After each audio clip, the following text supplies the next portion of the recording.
नेपाल हमारा है। फिर क्या होगा? तो नेपाल को सबक नहीं सिखाएगा, हम उसे वोट नहीं देंगे। ना इन नलायकों को हम कभी बेटी देंगे और ना इनको रोटी देंगे। बिद्दी सा नेपाल चीन की गोद में बैठकर हमें धमकी दे रहा है, लेकिन उसे जानना चाहिए कि भारत की ताकत सेना में कितनी है। जब जब नेपालमा ग्रेटर नेपालको कुरा उठ्छ, सीमा विवादको कुरा उठ्छ, त्यसपछि भारतीय मिडियाहरूले यसै गरी धम्क्याउन थाल्छन्। यो सिलसिला आज मात्रै होइन, जमानादेखि चल्दै आएको थियो। तर यसपालि भने कहानीले फरक रूप लिएको छ। मोदी सरकारले भारतको संसदमा नेपालको भूभाग समेत राखेर अखण्ड भारतको नक्सा सार्वजनिक गरेको थियो। यो कुरालाई लिएर नेपालमा धेरै विवाद भयो। केही दिनपछि यता बालेन शाहले पनि आफ्नो अफिसमा ग्रेटर नेपालको नक्सा राखिदिए, जसले माहौल झनै चर्कियो। अझ धरानका मेयर हर्क साम्पाङले पनि आफ्नो अफिसमा अब ग्रेटर नेपालको नक्सा राख्ने भनेर घोषणा गरेका छन्। बालेन शाह र हर्क साम्पाङले यो कदम चालेको देखेर धेरैजनाले ग्रेटर नेपाल फिर्ता हुनुपर्छ भन्न थालेका छन्। तर एउटा रियालिटी के छ भने ग्रेटर नेपाल फिर्ता हुनुपर्छ भन्न जति सजिलो छ, ग्रेटर नेपाल फिर्ता गर्न त्यति नै ठुलो चुनौती पनि छ। यस्ता केही ऐतिहासिक तथ्य प्रमाणहरू पनि छन् जसको आधारमा ग्रेटर नेपाल सजिलै बन्न सक्छ। अर्को एउटा इन्ट्रेस्टिङ कुरा के छ भने हाम्रो नेपाल दक्षिण एसियाकै सबैभन्दा पुरानो देश हो। नेपाल अधिराज्यको स्थापना सन् 1768 सेप्टेम्बर 25 मा भएको पाइन्छ। यसको मतलब जब नेपाल भन्ने देशको उत्पत्ति हुँदा भारत भन्ने देशै थिएन भने भारतको नक्सामा नेपाल कसरी पर्यो? ग्रेटर नेपाल फेरि सम्भव छ कि छैन भनेर बुझ्नको लागि त्योभन्दा पहिला तीनवटा कुरामा क्लियर हुनुपर्छ। ग्रेटर नेपाल फिर्ता लिने आधार के छन्? ग्रेटर नेपाल बनाउन कसले रोकिरहेको छ? ग्रेटर नेपाल बनाउँदा के चुनौती आउन सक्छन्? आउनुहोस् डिटेलमा बुझ्ने कोसिस गरौँ। ग्रेटर नेपाल भन्नाले सुगौली सन्धि हुनुभन्दा अगाडिसम्म नेपाल अधिराज्यले भोग चलन गरेको यो एरियालाई बुझिन्छ। त्यो बेलाको नेपाल अहिलेको भन्दा लगभग दोब्बर ठुलो थियो। पूर्वको सिमाना टिस्टा नदीसम्म थियो। अहिलेको बङ्गलादेशको केही भूभाग पनि त्यति बेला नेपालमै आउने गर्थ्यो। त्यसै गरी पश्चिमतिरको सिमाना कुमाऊ गढवाल हुँदै सतलज नदी पार गरेको थियो।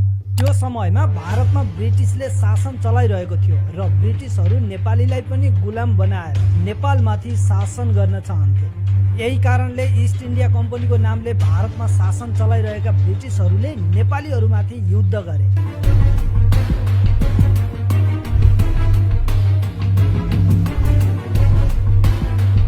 त्यही युद्धको कारण सन् 1816 मा ब्रिटिस र नेपाल अधिराज्य बीच एउटा सन्धि हुन गयो, जसलाई हामी सुगौली सन्धिको नामले चिन्ने गर्छौं। हो साला, त्यही सुगौली सन्धिले ग्रेटर नेपाललाई खाएर यत्रोबाट यत्रो नेपाल बनाइदियो। सुगौली सन्धि र नेपाल अङ्ग्रेज युद्धको बारेमा मैले अगाडि नै यो भिडियोमा डिटेलमा एक्सप्लेन गरिसकेको थिएँ। सायद तपाईले त्यो भिडियोबाट क्लियरली बुझिसक्नु भएको छ। सो यो भिडियोमा चाहिँ म अरू इम्पोर्टेन्ट टपिकहरूलाई कभर गर्ने कोसिस गर्छु। सबैभन्दा पहिला कुरा गरौँ ग्रेटर नेपाल फिर्ता हुन सक्ने आधारहरू के छन् भनेर। त्यति बेला इस्ट इन्डिया कम्पनीले नेपाल अधिराज्यलाई 15 दिनभित्र हस्ताक्षर गर्न दबाव सहित सन्धि पत्र पठाएको थियो।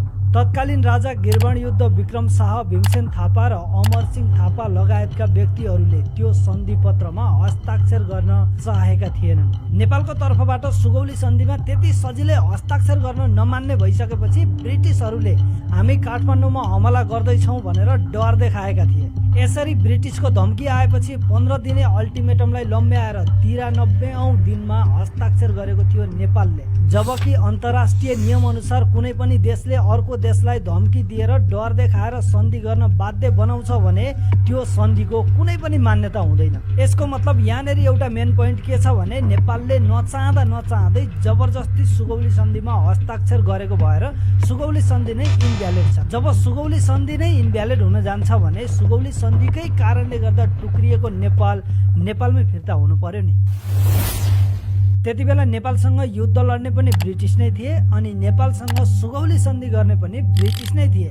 सुगौली सन्धिमा जम्मा 3 जनाले सिग्नेचर गरेका थिए। ती मध्ये नेपालको तर्फबाट चन्द्रशेखर उपाध्याय र गजराज मिश्र थिए भने ब्रिटिसको तर्फबाट प्यारिस ब्राट्स थिए।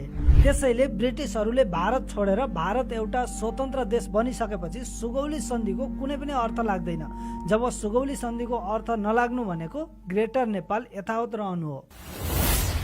सन् 1946 मा भारत एउटा स्वतन्त्र देश बन्यो। त्यसपछि फेरि सन् 1950 मा नेपाल र भारत बीच एउटा सन्धि भयो। यो सन्धि पत्रको धारा नम्बर 8 ले सुगौली सन्धि पूर्ण रूपमा खारेज भइसकेको प्रमाणित गरेको छ।